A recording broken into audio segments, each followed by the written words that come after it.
Toso, and she did not know that. Even if she knew that, how would she know the sources of their cruelly fabricated stories? Grand Thompson Street was one of the 7 streets that made up Ebute, a considerably large community in the farthest end of Ayika. It was a community on its own.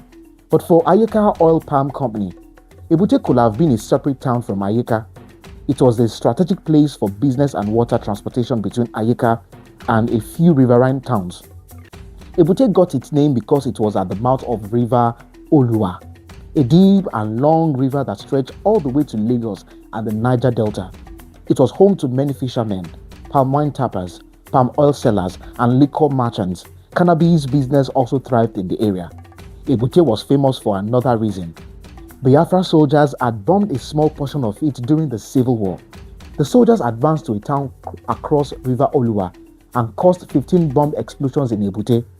One of the explosions left a permanent sinkhole in the area. The Nigerian government feared Biafra soldiers would make gains on its territory, and it quickly deployed soldiers to push the Biafrans back and fend off any invasion from them. After the war, a handful of the Nigerian soldiers who quashed the Biafrans' advances in Ayika, most of them from the north, remained in Ebute and continued living there. And because Ebute was in the news for its strategic location and business opportunities, several non-Yorubas, including Igbos, Ijaws, and Ishekiris located to it after the Civil War.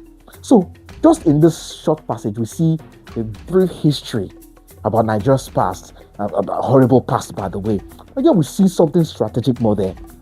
Young Tory in an area that's as hostile as anything. Imagine a young child going through such a hostile situation, living with people who had strong superstitious belief. And, I think, come to think of it, have you ever lived in an environment where the order of the day was gossip and it almost felt as if you had to, avoid people, or you had to settle one score or the other? Do let me know in the comment section.